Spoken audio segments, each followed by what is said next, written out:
DeJulius puts up a three. And goal!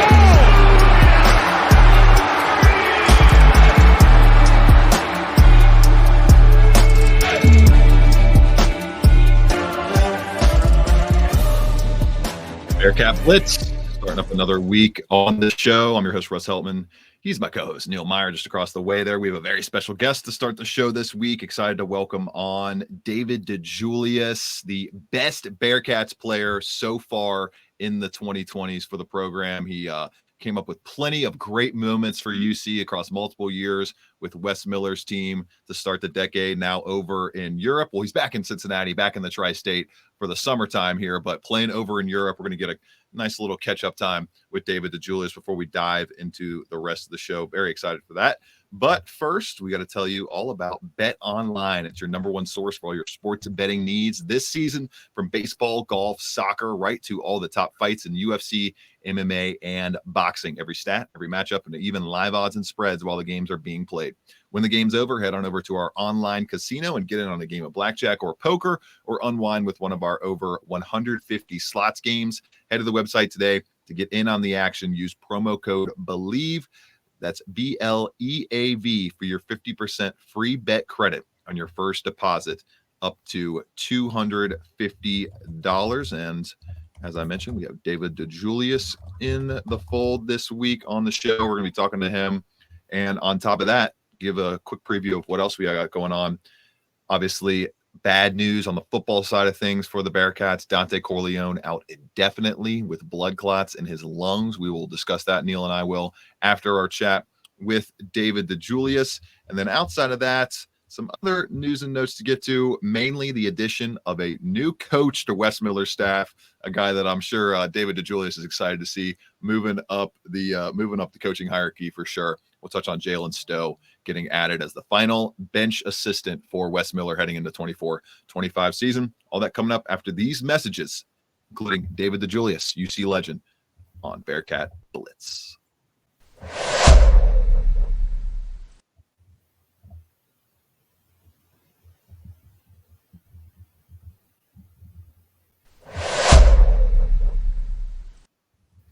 Let's go ahead and bring him in now.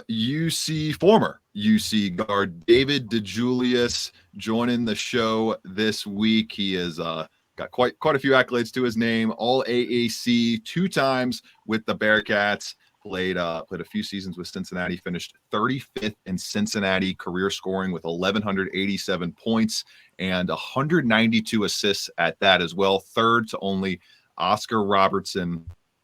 2 years in school history. Those were his numbers from 2022-23, his final year with the Bearcats. A lot of fun moments, David. We got your one of your game winners, one of your big shots to kind of stamp the intro here.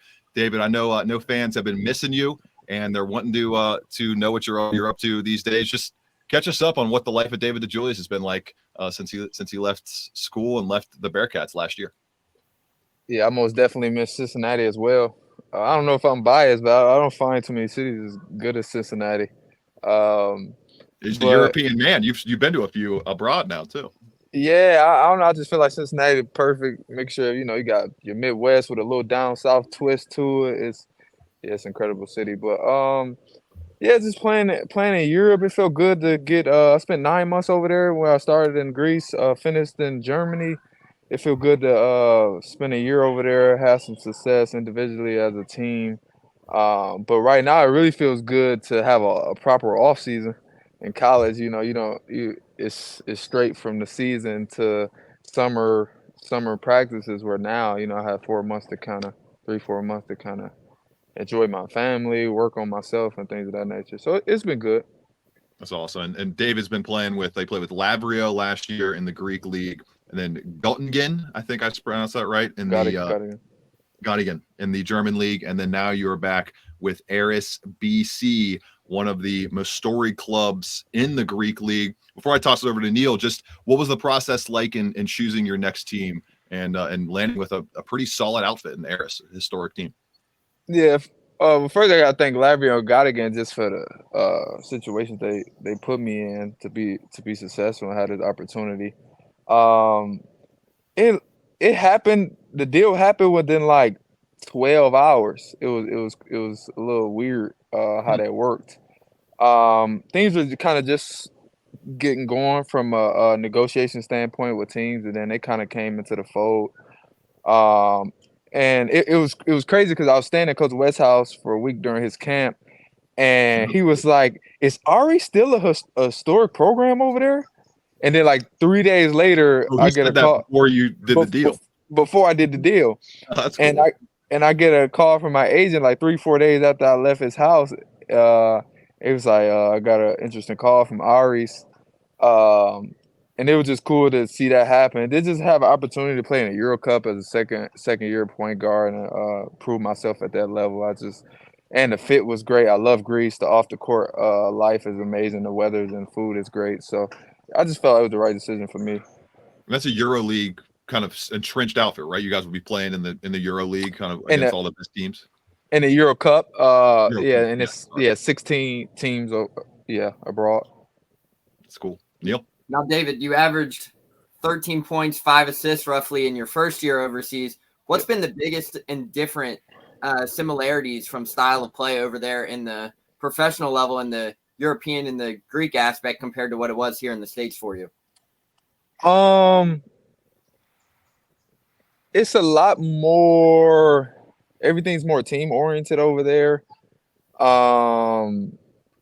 Just the play style is, I would say, maybe not as athletic based over there, but more it's more of a mental game, more of an IQ game. And that's something I adjusted to, but I didn't really see it until I practiced with the team one time, and I just saw the difference. And when I practiced with the team here in Cincinnati, I just saw the difference in style it was, and I had adjusted so much that I kind of had to adjust back to the athleticism aspect of it over here. So, I mean, it's a different game, but I enjoy it because it's more of a thoughtful game, I would say. Now, you also said you stayed at Coach West's house when he had his camp a few weeks ago. You've been a guy who's always been around in the community here in the Cincinnati since you arrived during your collegiate days. Walk us through what that process and that week was with all those young individuals at West's camp. It's about the kids? Yeah. The youth camp, it was great. It was 300 kids. They ate probably $100 worth of candy a piece. So they were bouncing off the walls. It was great. I was the commissioner of the 5 and 6 year olds, which is, I think, is the perfect age because they're a little more busybody, but they respect leadership and authority, whereas maybe some of the older guys, they can be rebellious a little bit. But yeah, it was good just to kind of involve myself back with fans and just to seeing the little kids' faces. It was great. So, David, we obviously fans, I'm sure one of the biggest things on their minds with the basketball tournament coming up is just wondering, is there any chance that David DeJulius plays on the TBT team? And if not this year, is that something that you would like to do at some point down the line to play for Nasty Natty if they keep it going? Yeah, so Kev reached out to me when I was in Germany. I thought I'd get back to him. I decided, no, I'm not going to play in it this year. I'm leaving a door open for the future. All right, there you go. It was I rethought it again when I worked at camp because I'm like, I was back in Fifth Third, and then I was just like, it's in Fifth Third this year, David. Yeah, moments. Yeah, but yeah, I trust my representation in the conversation we had about that, so I decided just to kind of focus on this upcoming year. Yeah, that's probably got to be tough too. It's like you want to go back and do this cool thing that's so tied to all these great memories, but also you're in the prime of your athletic life, you're in the prime of your athletic career, and it's just there's not enough time for all of it, right? Yeah, even outside of like business or anything, like I'm very conscious about not burning out because being overseas for 9 months, and then I want to make sure I go over there not only physically fresh but mentally fresh. So I applaud like Troy Copain, who's overseas for it seemed like 9-10 months, and then to have this commitment and be all in. Yes, applause to him for sure. Now you talk about Troy. Was there any matchups that you guys were able to come across with each other over there overseas? No, we haven't matched up yet. But he was great. I gotta get him credit and thank him for what he done. A week before I got overseas, I gave him a call and just asked him how should I go about things and navigate Europe. And he gave me a lot of great advice that I use, and it actually got me through some of the tougher days. What has been that biggest key in because it's got to be difficult, just uprooting your life, going away from all your friends and family to obviously pursue your dream and and do something you love, but at times I'm sure feeling a little lonely throughout the process. Yeah, most definitely. The biggest advice he gave me was just engulf myself in the culture. Don't go over, don't go over there. Because some may already have this kind of stigma on us that we're Americans and we kind of come off as arrogant, like we the big baddest nation, whatever. So just going over there and engulfing myself in the culture. So I was learning the language, and I made so many friends, and that kind of helped me get through it. Yeah. Now, David, you just actually just got done working out with Kevin Ainsenberger. Just walk us through what your relationship is like with him and everything he's doing off the basketball court as well with his stuff going on. Knowing he was on Coach Miller's staff the first year with you guys, walk us through your relationship with Kevin a little bit as well. Kev's my guy. First of all, he's a great dude, and he's just talented. I feel like he has a very successful career ahead of him, wherever he want to do, especially this training business. So right now, I'm enjoying him while he's a little more easily accessible. But as people get to know him more, I think he will have no shortage of suitors that want to get to work with him because he's an amazing talent. Your thoughts on Jaylen Stow coming back to the Bearcats fold, and just Wes Miller? It feels like it's kind of like a family atmosphere, similar to like how he came up with the UNC, where it feels like if you put in the work, you grind like Wes Miller where he can see that, you're going to get rewarded. And this was another example of Jaylen Stow, part of the graduate assistant crew, first couple of years, your last couple of years at UC, goes to High Point last year, and now back on the bench with Wes Miller. Pretty cool. Stow just a good dude, a professional, a basketball junkie. We probably text like once a week, just talking about basketball games and stuff like that. That's cool. He's like a Bearcat. Like everyone loves him. Like I said, ultimate hard work. The guy that's gonna be there. Like I remember we were going to Hawaii. I think our bus to leave might have been like 6 a.m. Hey, Stowe, can we get a workout in before? He's there at 4 a.m. to work you out. He's just that kind of guy that he wants to see other people be successful. And I think Cincinnati will see him a lot better now that he took that step on the staff. Now, David, what's your favorite memory with Coach Stowe? Obviously, during your senior year, we saw the matchup with Vic in practice, and then it was a tough matchup, and he came out the next day and had a career night, and then he gave us the infamous "I hate Stowe" for the hard work he made me put in the next day. Walk us through what one of your favorite relationship or moments is with a guy like Jaylen Stow. Oh, that's what Vic said? Yeah, Vic was like, man, I hate because he got Vic was getting punked by Jaylen was giving him the work in the paint in the open practice. Yeah. He came out, had a nice day, and he goes, man, I hate you, Stow. You got me mad. You got me flustered. Coach was yelling at me. I didn't know what to do. But yeah, you gave us one of those moments. Yeah. Mine would probably be one of the few times Stowe was just like, he's very passionate. And on that scout team, a couple of times he might have got a dunk or a block, and he just yelling and turning up the practice. That's probably what I most remember. So seeing that story about Vic, that's Jaylen Stow. David DeJulius here with us. One more question for David. We'll let him get rolling with his summer day here in the Queen City. Good to have him back in town for a couple months before he heads back overseas to play for Aris BC. Is there one memory? I'm sure it's tough to pull one, but maybe the first one that comes to your head, or if you have a top memory of your days at UC, what is that moment that sticks out to you? A top memory. It would be senior night. Senior night was fun, man. That was a fun senior night. Yeah. Like when I kissed the floor, it just happened so like naturally. Like it was just that moment. I just felt so much gratitude, like for the city that gave so much to me. Yeah, that was it. And to come out, with a win, that was great. Okay. Neil, you got anything else for David? Yeah, so obviously, David, since you've been around a little bit more here in the summer, just give us and the Bearcats fans your first impressions on this 2024-2025 team, if you were able to see them yet. I don't want to put too much pressure on it, but when I was in the practice, I'm like, man, they got like NBA like length and athleticism. And I'm seeing like a lot of guys with a chip on their shoulder that's hungry. I'm seeing like Coach West culture all in the locker room. I'm excited about this team. It was very early. It was kind of throwing stuff on the wall. It was, I think I might have called them within the first 3 weeks of training. But man, I'm like, when I'm on the court, I'm like, it's not a lot of space out here for, because they just so athletic and so long. Then they got a great balance of the young guys like Rayvon that's up and coming and hungry. Then you got the veteran guys like the CJ Fredericks. Then you got CJ Anthony, guys like that. So I'm excited about this team. I think they could be very good. I'm not going, like I said, I don't want to put too much pressure on them, but I wouldn't be surprised if they did some very special things this year. That assessment is better than the opposite assessment from David DeJulius, that's for sure. With him not trying to put too much pressure on him, we're not going to make him do that for sure. But a good evaluation there for David. Thank you so much, DDJ, for giving the time with us this week.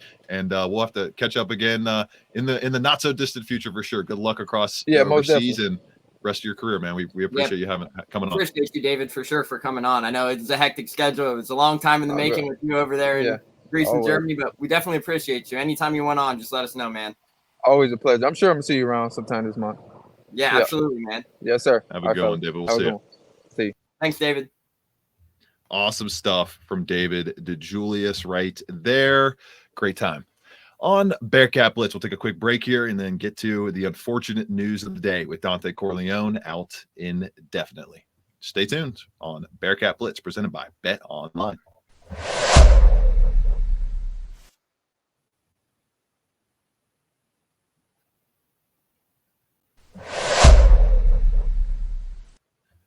From a lot of fun to no fun at all right here, Neil. This is not a story that anyone ever wants to be talking about, but we unfortunately have to because it's the biggest story possible that could happen to the Bearcats football defense. Cincinnati star Dante Corleone goes through a scary situation in the middle of June where the UC medical team kind of assessed him to have UC medical team, the trainers, all this stuff. He came to them with shortness of breath. Fortunately, it was not a major episode that caused them to find blood clots, plural, in his lungs that will keep him out indefinitely for the foreseeable future. And really, Neil, it's just about focusing on Dante's health. He's not going to be practicing, I would imagine, for the rest of the summer. We'll see what happens with the season. None of that really matters, though, right now. The top priority is getting Dante okay, 100% healthy, and then worrying about football after that. We will say blood clots are a very scary thing. They have caused players to medically retire before. That does not mean that this will be a medical retirement for Dante Corleone. Every situation is unique. Every situation is different, especially with these blood clot situations. But all in all, Neil, I think the biggest takeaway for me is thank the heavens above that it was just a shortness of breath incident that caused them to find this, and not, God forbid, that blood clot getting out of his lungs, going to another part of the body and causing serious issues. And them getting ahead of that in the first place is huge. Yeah, absolutely. And you have to give a huge shout out to Associate Athletic Director for Sports Medicine, Aaron Himmler, who's done a fantastic job. Aaron and his team. They're one of the best in the nation. It's not even a question. Yeah. And overall, for them catching this early and treating it very well for a guy like Dante Corleone, but what the job that they have done throughout their time here covering the sport, Aaron and his team have done a fantastic job in prioritizing the athletes. So Dante came to him on June 14th, I believe, with a shortness of chest discomfort and shortness of breath. But here's a statement from Senior Associate Athletic Director for Sports Medicine, Aaron Himmler. Dante came to us with chest pain and told us he was having trouble breathing. Over the course of 2 days, we ran several different tests with the UC Medical Center that determined he had blood clots in both of his lungs. His recovery has been going well. Thankfully, we caught this early. We are hopeful he will be able to return safely to playing football in the near future. We are currently consulting specialists to determine the next steps. Most importantly, Dante is in good health right now. We are grateful for the work of Dr. John Devine and our partnership with UC Medical Center that allowed us to quickly identify and treat the problem. Now, Russ, as you mentioned, this is always something that is very, very scary situation, especially regarding a highly touted athlete. And blood clots, they're something you can never take for granted. Once you hear that, it's something that it could really mess with you in multiple different ways, your mindset, your body, everything. So it's right that they get this thing treated and really take the next steps and take it with precaution. But it's definitely a scary situation, Russ. And for a guy like Dante Corleone, who pours his heart and his soul, one of the nicest human beings possible. And I know everybody in the Cincinnati area can attest to that statement as well. This is a guy who embraces being a Bearcat. He embraces community, family. So once this news came out, it was very difficult to hear.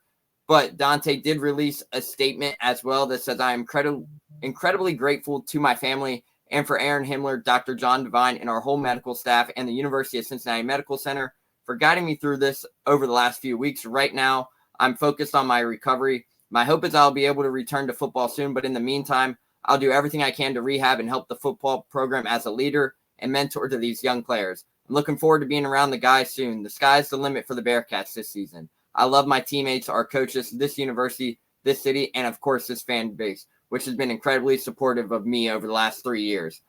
And Russ, I think that statement right there definitely defines the kind of person that Dante Corleone is, because he embraces being here in Cincinnati. He's from here. He's done everything the right way to be able to be a leader on and off the field. But it was difficult news to hear, to say the least, for a guy like Dante Corleone. Oh, yeah. Not much more to add besides that. Great words from Dante, and we'll get a further update from Coach Scott Satterfield at the Big 12 Media Days next week, which Neil will be at. He'll be there firsthand to get the word from Coach Sat. We'll see what is the latest on Dante Corleone, if there is any update at all. Update on the Bearcats coaching basketball bench to close the show here. As we mentioned, Jaylen Stow coming back over from High Point University, was a graduate assistant with UC for a couple years in Wes Miller's first 2 years with the program, gets the job at High Point, now boosts his assistant coaching ranks up even higher to a power conference bench role. This is just, like, as David DeJulius said, hardworking guy, willing to do whatever, get up whatever, be awake at whatever time for this program. And Neil, it's good stuff for Wes Miller to finalize this bench and have this kind of player development plan start to come together as we work into July, August, and September, when that development is most crucial and most fruitful, I should say, in terms of how much you can develop players in those months versus October, November, December, January, in the heat of the season. A little bit harder to get the development done. Big time hire of Jaylen Stow. I think it's a solid hire at that, and another instance of Wes Miller kind of creating a Bearcat basketball family and rewarding that family when they do well. Yeah, absolutely, Russ. And as David mentioned, Jaylen's a guy of high energy, high character. Russ, when we covered them, I believe it was David's senior year, we were always hearing rumblings of players always saying, I'm going to text Jaylen, get a workout in, no matter the time of the day. David DeJulius just said it. They had a 4 a.m. workout before flying out to Hawaii. But we've seen it in the open practices, Russ. The story that I was alluding to with Vic was the open practice before Vic went off for a huge double-double his junior year, or his sophomore year. The sophomore year, 2022 to 2023. Jaylen was giving him problems in practice on the scout team, and you could sense the frustration. And then Vic comes out and has a career day, and he even said it in his postgame. He goes, I give all this credit to Jaylen Stow because he got me mad in practice. He flustered me, and then I had Coach West yelling at me. I didn't know what to do, and then it translated to the next game, and he had one of his career nights. So overall, Jaylen Stow, this is a great addition for the University of Cincinnati, in my opinion. And Russ, as you mentioned it's somebody who's very familiar with this campus and this group of guys. And I mean, it was something that we heard rumblings about it a few days ago. We were just waiting for it to be official, but spends a year at High Point as Director of Player Development and Director of Recruiting. Comes to Cincinnati, he fills the role of Jake Thielen, which is the same role, but now he's back in Clifton. And Russ, I'm very excited to see Jaylen Stow back around this program and everything that he is going to be able to do for this program as well. Exciting times on different fronts for Bearcats athletics. For Neil Meyer, I'm Russ Heltman. This has been Bearcat Blitz, presented by Bet Online. This is the second. 15 seconds left. Shot clock off. 4-point game. DeJulius puts up a three.